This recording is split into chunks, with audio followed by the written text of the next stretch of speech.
Welcome back. Were you okay with the car? It was no problem at all. Oh, Jesus, I've already messed this up. Okay. Welcome back. Were you okay with the car? It was no problem at all. I figured out how to tell which roads are one way, as long as I keep my speeds down. There's nothing to worry about. So how are things here? I took a look around, and there's no sign that anyone's been here since then. Oh boy. I'm a little worried that this abandoned building could become a hangout for biker gangs or homeless people. What? Am I too far ahead already? It's probably because of the trash piled up front. Most people won't get anywhere near that, don't you think?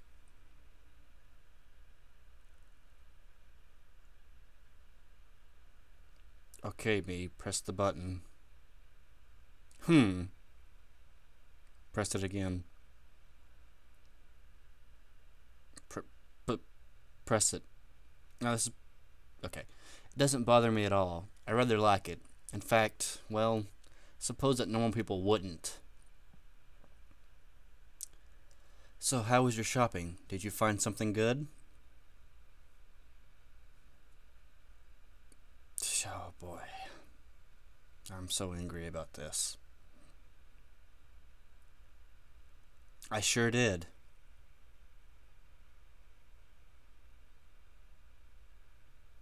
I proudly unwrapped the weapon I had just bought from a camping goods store, a 1 meter long wood chopping axe.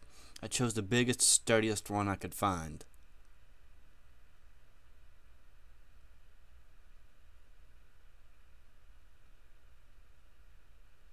Yes. Knives with blades longer than 15 centimeters are illegal, the sign said, but they were selling these right next to it. Pretty silly. I'll be the judge of what's silly and what's not, Mr. Fuminori. A flesh-covered axe is pretty silly. I grip the axe with both hands, feeling its dependable weight, and swing it like a baseball bat. With deadly force, the steel blade sweeps through the air right where a person's neck would be. But there's not, so that was just pointless. Yo, lying huddled on the floor, flinches in terror at the howl of the axe as it slices the air. How sharp is it? Want to test it on Yo? Oh, that's awful.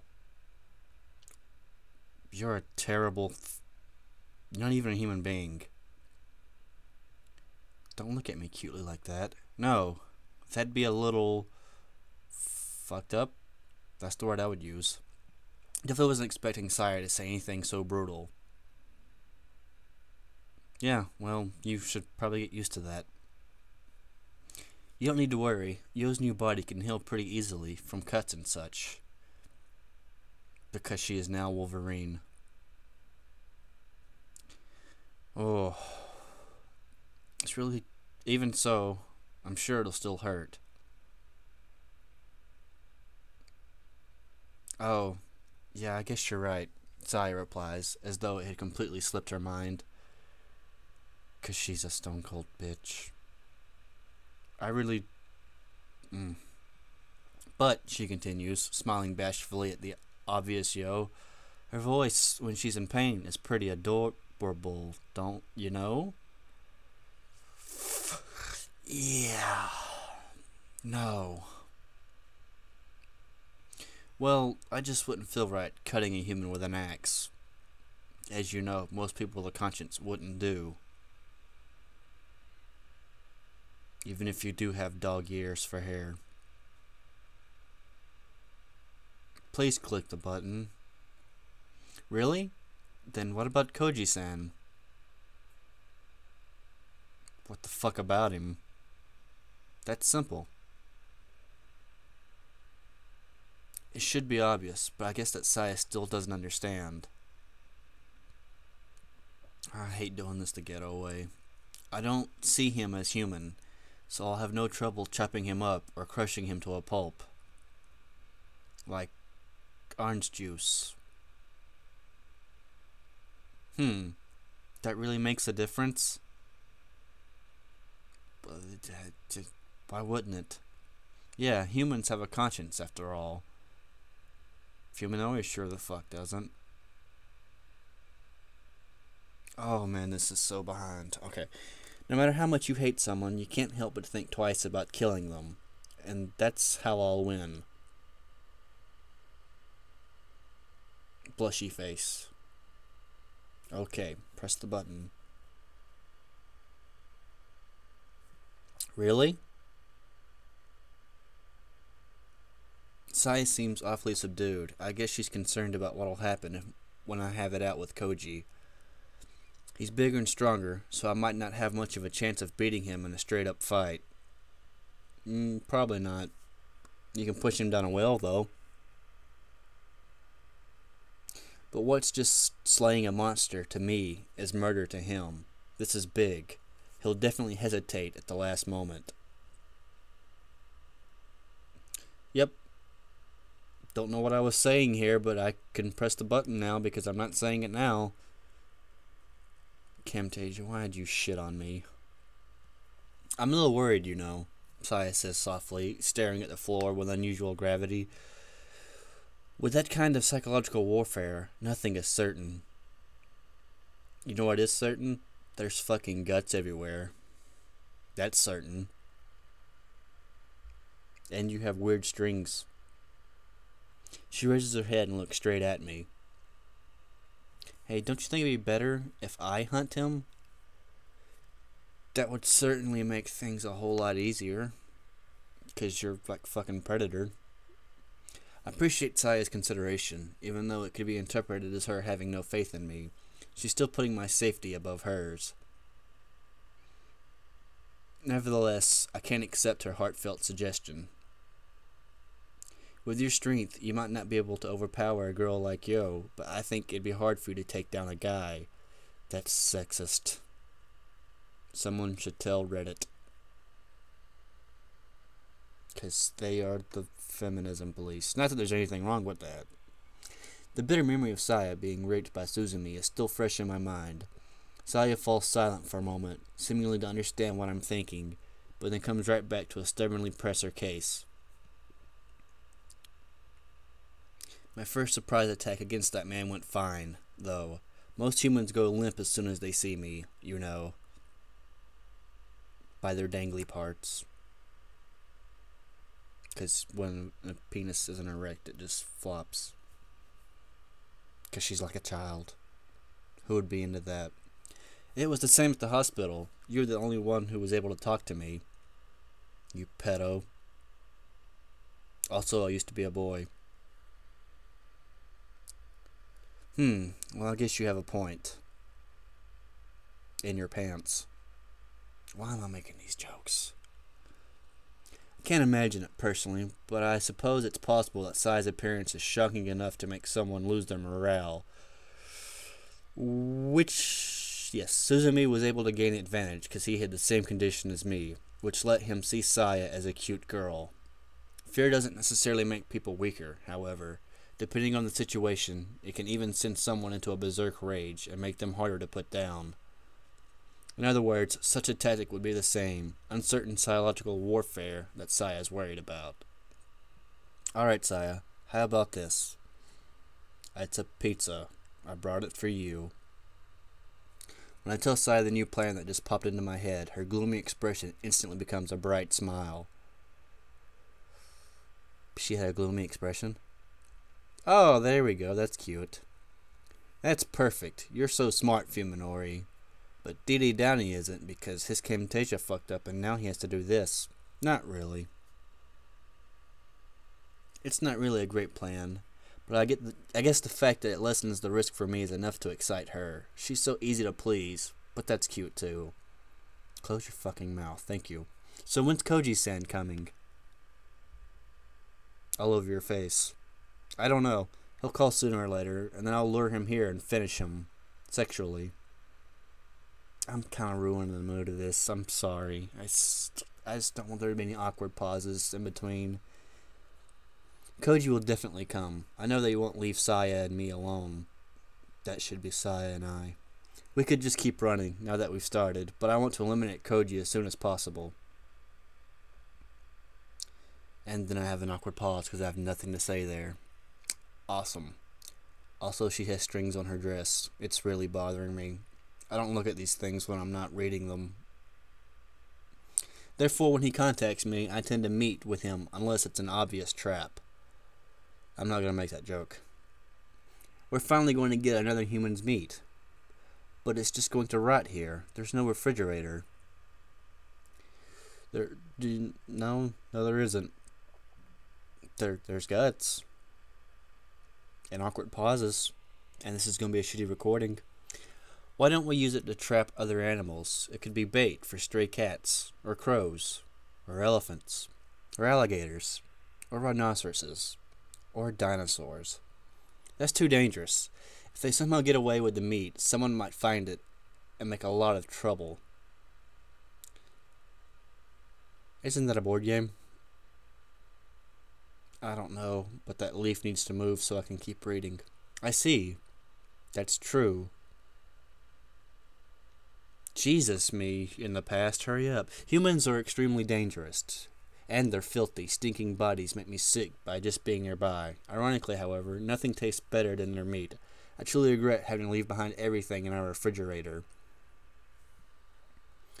Well, there's a lot of animals living in the forest around here. I don't think we'll have any trouble finding food.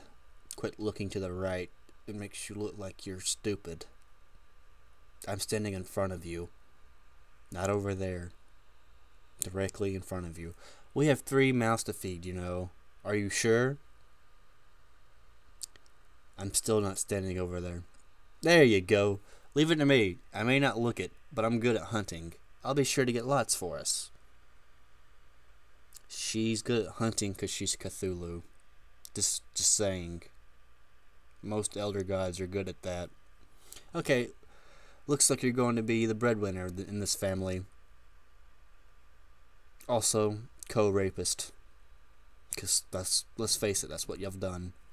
Saya giggles happily at my praise. I find these childish qualities of hers adorable, because I'm a pedophile. I wonder how long we'll be able to relax this time. I'm ruining the mood of this by making jokes. I should stop. Because of the casual way she says it, I almost miss the emptiness to which her question leads.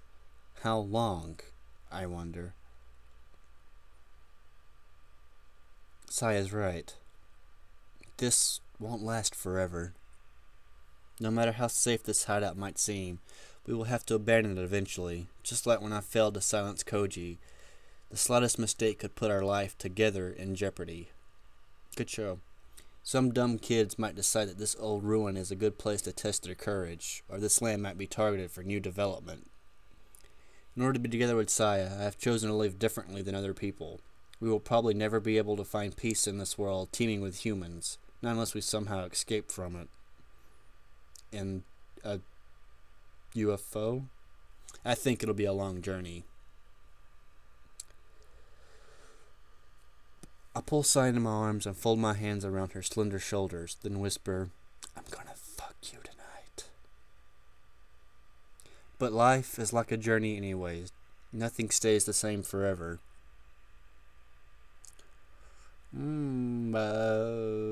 Canned food? No, it has a shelf life, doesn't it? Reality TV stays the same. The only question is whether you watch time pass you by, or are you swept up in its flow. Ew. Ew. Move on, please. Oh, this is only 13 minutes. I guess you're right. Saya smiles softly, perhaps in resignation, perhaps in sadness. Either way, there is peace and contentment in her expression.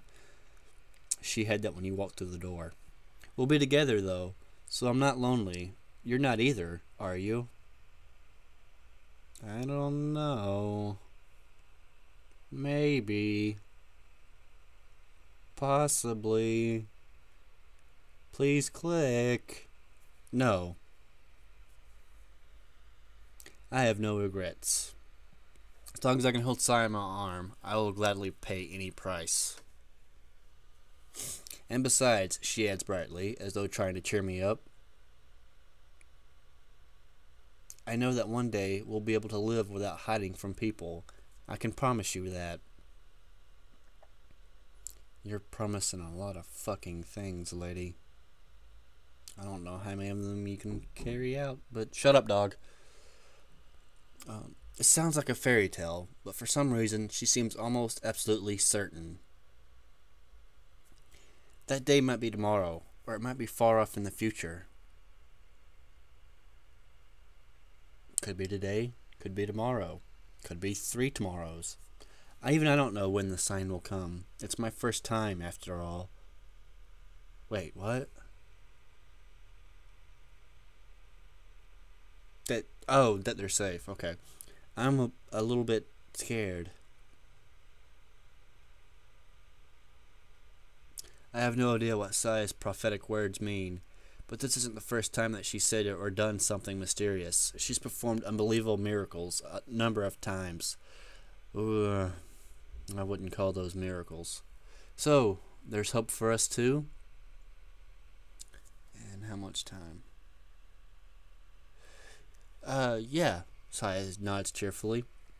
I'm sure that'll be my last present to you, Fuminori. My first and final duty before I level up and leave this world. Whatever joke you're making right here past Dee Dee Downey, you're not executing it. There you go. The hands of which move with agonizing slowness as though counting down to the end of the world. Oh, hands of his watch. What the fuck? With entirely too much time on his hands, Koji went back to his apartment, showered, changed clothes, and even had his first full meal in days. He wanted to take a nap, knowing that he needed to rest, but no matter how hard he tried, sleep never came. Forcing himself to relax only made his nerves colder and sharper. That's definitely the town. With nothing left to do, he decides to wander aimlessly around the city until nightfall. Downtown Tokyo is bustling with peaceful revelry, surrounded by happily smiling pedestrians, bright shining lights, and windows decorated early for Christmas. It seems as though all the happiness in the world has been gathered in one place. I was behind on the text, and I still caught up. Koji takes it all in, burning it into his memory, like it's the last thing he will ever see. Is the world this beautiful because of terrifying insanity lurking in its shadows? He will probably never be able to bask in the glow of the city again. Perhaps that is why everything seems so dear to him. Koji gazes at the city for hours. It feels unreachably far from him, as though he is reading the obituary of his first love, lost in the distant past. That's pretty fucking deep. So deep I'll never find it. Go! Go! Whatever you're saying, they're not hearing it. His phone rings at 8 p.m. It's from Tenbo Ryoko. Their conversation is short, ending immediately after they decide on a place to meet. And fuck. And so ends Tony Kojo's final night of peace, as he died the next day. Ryoko arrives at the 24-hour family restaurant at 1 a.m., 1 hour later than agreed upon. She has a heavily-looking duffel bag under her arm. Koji doesn't feel like asking what's inside the bag is causing it to bulge out all over like that. Sorry, I had a lot to get together. Yes, you did, foxy nurse lady. Yes, you did. Ryoko doesn't sound at all apologetic, but Koji decides not to say anything and just nods expressionlessly. She's probably a doctor, not a nurse. Only a few tables are filled at this hour, like lonely islands in the midst of a vast restaurant. After sending the lethargic-seeming waitress away with an order for 2 coffees, Koji and Ryoko are left alone, thoughts forgotten in a corner of the dining area. So, did you find what you were looking for? Bono from U2 asked bluntly while sipping doodly from his 3rd cup of watery, tasteless coffee. Shouldn't have made that joke. I'm ruining the story. I like to think I didn't make you wait for nothing, at least. I'm still not sure of anything, though. Yes. Smoke that cigarette that looks a lot like a joint. I think Fuminori is pretty stressed, too. I've left him hanging for a day since I told him I'd call, after all. You also have many in your ashtray. Are you a chain smoker? That is not healthy. Do you think he's that concerned about meeting you?